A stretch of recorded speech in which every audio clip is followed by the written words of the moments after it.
नमस्कार आप सभी सज्जनों को। आज सोमवार का दिन है। सोमवार के दिन हम लोग संत वाणी सुनते हैं।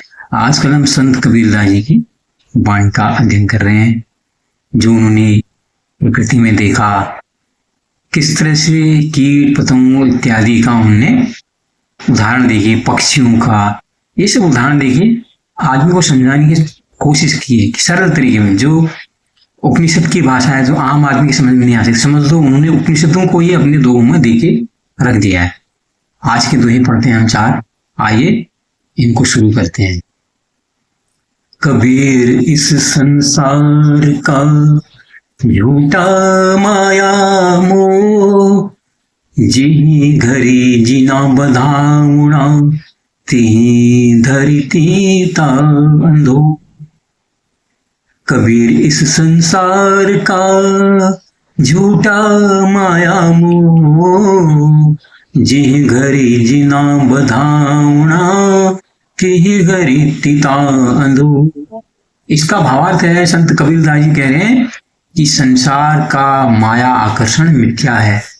यहाँ तो सर्वत्र दुख ही दुख है। जहां बहुत अधिक आनंदोल्लास है, हाँ इतना अधिक आनंद मगन दिखाएगा, वहां दुख भी उतना ही अधिक है।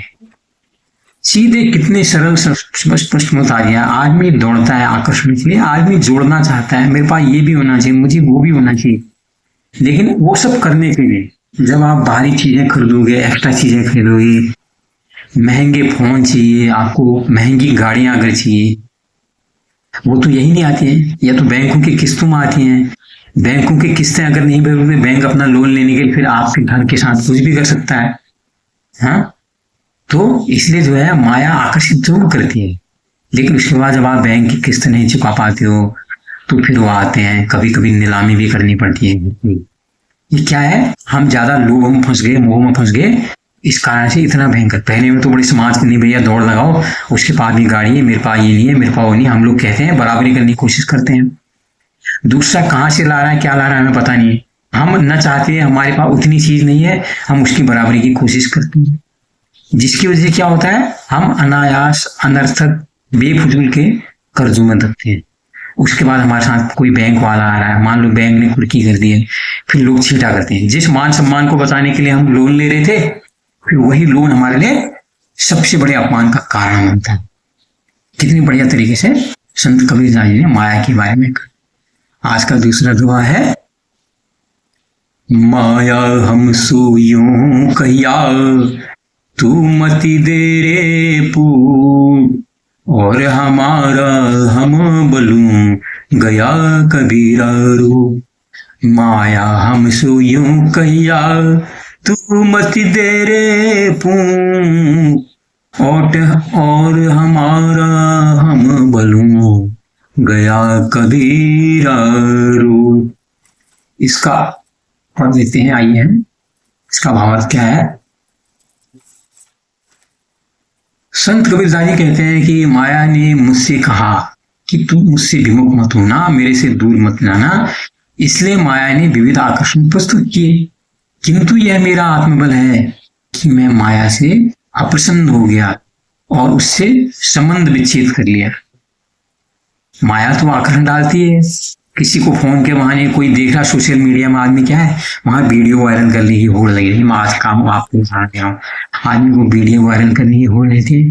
उस वीडियो में वो क्या डाल दें, क्या नहीं डाल दें, हाँ उसको पता नहीं। जो विषय से, वासना से जुड़ी हुई चीज है, वो सारी खाने पीने की, पकाने की, जहां पर आदमी खूब उसको लाइक मिलेंगे, तो आदमी उसके लिए, वो एक लाइक पाने के लिए, सोशल मीडिया में हिट होने के लिए किसी भी गड्ढे में गिरने को उतर रहे हैं। अपने को कितना नीचे गिराने के लिए भी तैयार है, अपने कपड़े उतार देने के लिए तैयार। को पता है अगर मेरे पूरे कपड़े उतार देने से मैं वायरल हो जाऊंगा, तो मैं उतार रहा हूं, बहुत से लोग ऐसा कर रहे हैं।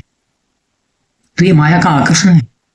इसी तरह से और विषयों में, जैसा मैंने कार का एक उदाहरण देखे कहा है, और चीजों का उदाहरण देखे कहा, हम लोग अनायास कर्जों का जो बोझ है अपने सर में लाद लेते हैं, और उसके क्या परिणाम होते हैं वो हमको पता नहीं होते। इसीलिए यहाँ पर संत कबीरदास जी कह रहे हैं, मुझको तो माया ने कहा कि तू ये भी ले, तू ये भी ले, तू ये भी ले, तेरे लिए ये भी है, तेरे लिए फला चीज है, ढिमका चीज है, सब कुछ है, सारी सुविधा है, इनको ऐश कर, इनको भोग कर।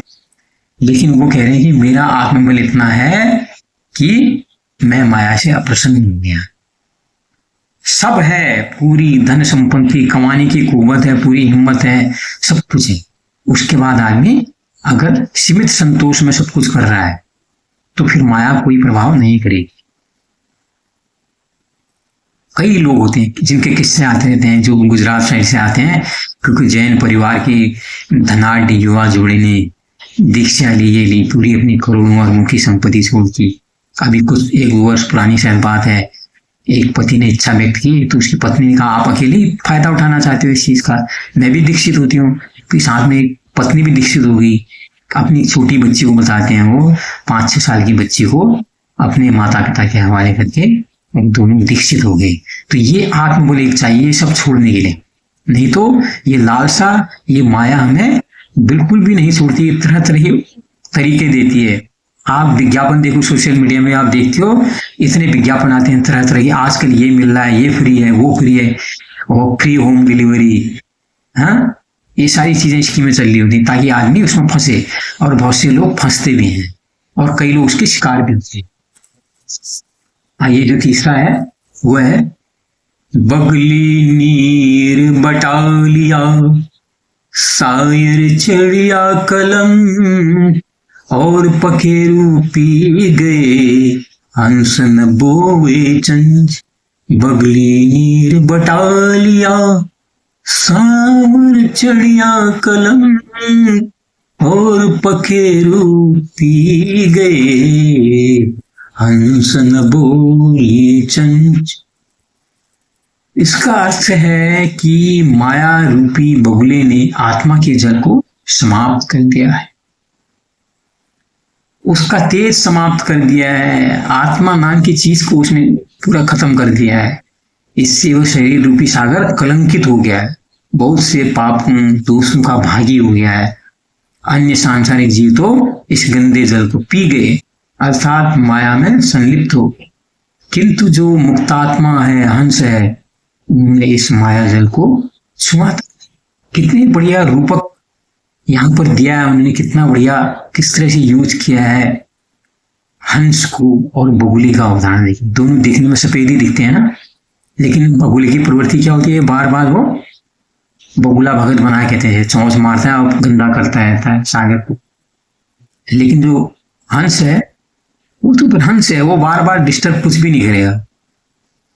तो इतने बढ़िया एक बगुले और हंस के उदाहरण से संत कबीरदास ने संसार समझाने की कोशिश की है। हम लोगों में से बहुत से लोग बगुले हैं और बहुत बिरले ही यहाँ पर हंस होते हैं। ज्यादातर तो पूरी दुनिया इसमें क्या है, वो बगुला प्रवृत्ति में ही जी रही, बस किसी तरह से मैं ही खाऊं, मैं ही अच्छा पहनूं, सारी चीज मेरे पास होनी चाहिए, दूसरे के पास नहीं होनी चाहिए। इसी भाव के साथ आदमी एक दौड़ में दौड़ रहा है।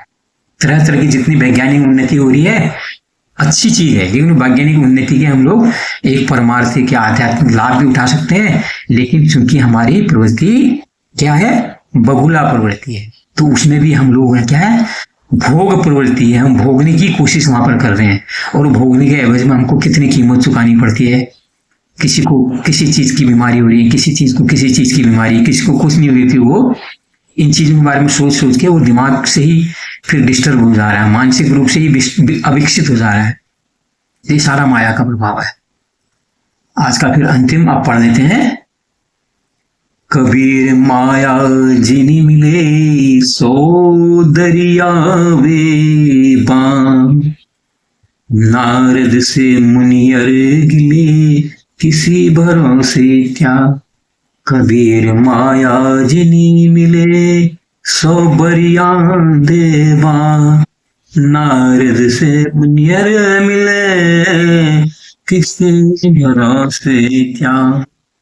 इसका भावार्थ है, यदि माया अपनी सत आकर्षण से तुझे फंदे में फंसाना चाहे तो तू भी उसके चक्कर में मत आ। इस माया का क्या भरोसा कि कहाँ विनाश की गर्त में डाल दे। ऋषिश्रेष्ठ नारद तक तो इसने भ्रष्ट कर दिया। अब देखिए यहाँ कहते हैं संत कबीरदास जी जो है वो अनपढ़ थे, लेकिन यहाँ वो नारद का प्रकरण भी किया है। इससे साबित होता है कि जो संत रामदास की बात करते हैं, रामानंद स्वामी की बात करते हैं, उन्होंने उनसे शिष्यता उनकी ले ली थी। तो जब नारद के पुराण से पता लगता है, निश्चित तौर पर संत कबीरदास जी संतों के सानिध्य में बैठा करते थे। तो ऐसा कुछ नहीं, यहाँ पर जो लोग कहते हैं नहीं मैं पढ़ा लिखा नहीं, मैं क्या करूं, अगर अच्छे लोगों की संगत में आप रहोगे वहां से भी आपको ज्ञान मिलेगा। और यहीं पर उसके बहाने बता दे रहे हैं, देखो माया आकर्षित करती है। माया में जो चुलबुली मजेदार रसीली बातें करते हैं ना, भीड़ वहीं पर जुटती है। सत्संग में आप देखो वहां बहुत कम लोग दिखेंगे, जो तो अद्वैत की खास बात कर रहा होगा वहां तो सुनने वाली चार मिलेंगे, वो जो पूरे थके हैं, पूरी दुनिया से रिटायर्ड हैं, वही लोग पास बैठते हैं। बाकी जो कहीं पर कथा चल रही है, फिल्म देखो अभी कोई नई आई है, फिल्म अभी कोई आ रही है, उसका नाम मुझे सयारा या पता नहीं क्या नाम है, मुझे नाम भी पता नहीं, फिल्में ज्यादा देखता नहीं हूँ या बिल्कुल ही नहीं देखता हूँ, तो फिल्म का नाम भी नहीं है। लोग उसके लिए पिक्स यंग बच्चे जो हैं उस पर अभी टीका टिप्पणी करें, यार उसने बड़ा अच्छा है, फिल्म में रुला दिया, ये कर दिया, दोनों हीरो हीरोइन ने क्या गजब की एक्टिंग की है, बड़ा आकर्षित कर दिया, ये सारी बातें होती हैं। लेकिन उनसे कहो कि भैया ये आचार्य प्रशांत कौन है, अद्वैत कौन है, क्या आप आदि शंकराचार्य के बारे में जानते हो, इन सब संत महात्माओं के बारे में जानते हो, आप याज्ञवल्क्य ऋषि के जानते हो, आप गार्गी के बारे में जानते हो, अपाला के बारे में जानते हो, तो अधिकतर युवक युवतियां कहेंगे नहीं हम इनके बारे में नहीं जानते, यही सब करेंगे। इसलिए जो है यहाँ पर संत कबीरदास जी कह रहे हैं, जब नारद नहीं को भी माया ने अपने प्रभाव में ले लिया, आम आदमी के विचार क्या, इसके लिए तो सतत प्रयास करना। तो ये तो आज के दोहे कैसे लगे जो बताइए, लाइक कीजिए, शेयर कीजिए, सब्सक्राइब। धन्यवाद, नमस्कार, आपका दिन शुभ हो।